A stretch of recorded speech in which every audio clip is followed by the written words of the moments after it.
Chapter 4 Morning at Green Gables. It was broad daylight when Anne awoke and sat up in bed, staring confusedly at the window through which a flood of cheery sunshine was pouring and outside of which something white and feathery waved across glimpses of blue sky. For a moment she could not remember where she was. First came a delightful thrill, as something very pleasant, then a horrible remembrance. This was Green Gables and they didn't want her because she wasn't a boy. But it was morning and, yes, it was a cherry tree in full bloom outside of her window. With a bound she was out of bed and across the floor. She pushed up the sash. It went up stiffly and creakily, as if it hadn't been opened for a long time, which was the case, and it stuck so tight that nothing was needed to hold it up. Anne dropped on her knees and gazed out into the June morning, her eyes glistening with delight. Oh, wasn't it beautiful? Wasn't it a lovely place? Suppose she wasn't really going to stay here. She would imagine she was. There was scope for imagination here. A huge cherry tree grew outside, so close that its boughs tapped against the house, and it was so thick-set with blossoms that hardly a leaf was to be seen. On both sides of the house was a big orchard, one of apple trees and one of cherry trees, also showered over with blossoms, and the grass was all sprinkled with dandelions. In the garden below were lilac trees purple with flowers, and the dizzily sweet fragrance drifted up to the window on the morning wind. Below the garden a green field lush with clover sloped down to the hollow where the brook ran and where scores of white birches grew, upspringing airily out of an undergrowth suggestive of delightful possibilities in ferns and mosses and woodsy things generally. Beyond it was a hill, green and feathery with spruce and fir. There was a gap in it where the grey gable end of the little house she had seen from the other side of the lake of shining waters was visible. Off to the left were the big barns and beyond them, away down over green, low sloping fields, was a sparkling blue glimpse of sea. Anne's beauty-loving eyes lingered on it all, taking everything greedily in. She had looked on so many unlovely places in her life, poor child, but this was as lovely as anything she had ever dreamed. She knelt there, lost to everything but the loveliness around her, until she was startled by a hand on her shoulder. Marilla had come in unheard by the small dreamer. "It's time you were dressed," she said curtly. Marilla really did not know how to talk to the child, and her uncomfortable ignorance made her crisp and curt when she did not mean to be. Anne stood up and drew a long breath. "Oh, isn't it wonderful?" she said, waving her hand comprehensively at the good world outside. "It's a big tree," said Marilla, "and it blooms great, but the fruit don't amount to much, never small and wormy." "Oh, I don't mean just the tree. Of course it's lovely, yes, it's radiantly lovely, it blooms as if it meant it, but I meant everything, the garden and the orchard and the brook and the woods, the whole big dear world. Don't you feel as if you just loved the world on a morning like this? And I can hear the brook laughing all the way up here. Have you ever noticed what cheerful things brooks are?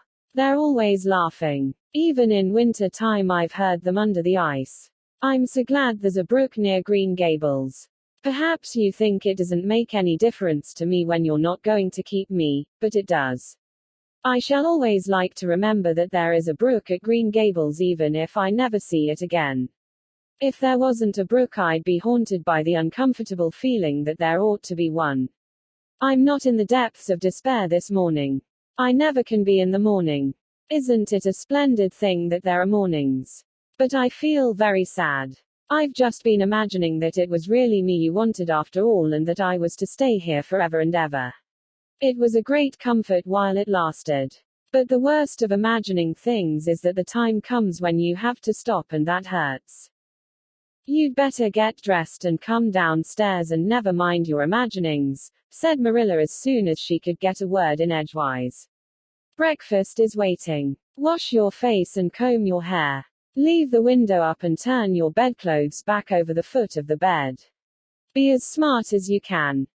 Anne could evidently be smart to some purpose, for she was downstairs in 10 minutes' time, with her clothes neatly on, her hair brushed and braided, her face washed, and a comfortable consciousness pervading her soul that she had fulfilled all Marilla's requirements. As a matter of fact, however, she had forgotten to turn back the bedclothes. "I'm pretty hungry this morning," she announced as she slipped into the chair Marilla placed for her. "The world doesn't seem such a howling wilderness as it did last night. I'm so glad it's a sunshiny morning. But I like rainy mornings real well, too. All sorts of mornings are interesting, don't you think? You don't know what's going to happen through the day, and there's so much scope for imagination. But I'm glad it's not rainy today because it's easier to be cheerful and bear up under affliction on a sunshiny day. I feel that I have a good deal to bear up under. It's all very well to read about sorrows and imagine yourself living through them heroically, but it's not so nice when you really come to have them, is it?" "For pity's sake hold your tongue," said Marilla. "You talk entirely too much for a little girl." Thereupon Anne held her tongue so obediently and thoroughly that her continued silence made Marilla rather nervous, as if in the presence of something not exactly natural. Matthew also held his tongue, but this was natural, so that the meal was a very silent one. As it progressed, Anne became more and more abstracted, eating mechanically, with her big eyes fixed unswervingly and unseeingly on the sky outside the window. This made Marilla more nervous than ever. She had an uncomfortable feeling that while this odd child's body might be there at the table, her spirit was far away in some remote airy cloudland, borne aloft on the wings of imagination. Who would want such a child about the place? Yet Matthew wished to keep her, of all unaccountable things. Marilla felt that he wanted it just as much this morning as he had the night before, and that he would go on wanting it. That was Matthew's way: take a whim into his head and cling to it with the most amazing silent persistency, a persistency 10 times more potent and effectual in its very silence than if he had talked it out. When the meal was ended, Anne came out of her reverie and offered to wash the dishes. "Can you wash dishes right?" asked Marilla distrustfully. "Pretty well. I'm better at looking after children, though. I've had so much experience at that. It's such a pity you haven't any here for me to look after. I don't feel as if I wanted any more children to look after than I've got at present. You're problem enough in all conscience. What's to be done with you I don't know. Matthew is a most ridiculous man." "I think he's lovely," said Anne reproachfully. "He is so very sympathetic. He didn't mind how much I talked, he seemed to like it. I felt that he was a kindred spirit as soon as ever I saw him." "You're both queer enough, if that's what you mean by kindred spirits," said Marilla with a sniff. "Yes, you may wash the dishes. Take plenty of hot water, and be sure you dry them well. I've got enough to attend to this morning, for I'll have to drive over to White Sands in the afternoon and see Mrs. Spencer. You'll come with me and we'll settle what's to be done with you. After you've finished the dishes, go upstairs and make your bed." Anne washed the dishes deftly enough, as Marilla, who kept a sharp eye on the process, discerned. Later on she made her bed less successfully, for she had never learned the art of wrestling with a feather tick. But his was done somehow and smoothed down, and then Marilla, to get rid of her, told her she might go out of doors and amuse herself until dinner time. Anne flew to the door, face alight, eyes glowing. On the very threshold she stopped short, wheeled about, came back and sat down by the table, light and glow as effectually blotted out as if someone had clapped an extinguisher on her. "What's the matter now?" demanded Marilla. "I don't dare go out," said Anne, in the tone of a martyr relinquishing all earthly joys. "If I can't stay here, there is no use in my loving Green Gables. And if I go out there and get acquainted with all those trees and flowers and the orchard and the brook, I'll not be able to help loving it. It's hard enough now, so I won't make it any harder. I want to go out so much, everything seems to be calling to me. Anne, Anne, come out to us. Anne, Anne, we want a playmate, but it's better not. There is no use in loving things if you have to be torn from 'em, is there? And it's so hard to keep from loving things, isn't it? That was why I was so glad when I thought I was going to live here. I thought I'd have so many things to love and nothing to hinder me. But that brief dream is over. I am resigned to my fate now, so I don't think I'll go out for fear I'll get unresigned again. What is the name of that geranium on the window sill, please? That's the apple-scented geranium. Oh, I don't mean that sort of a name.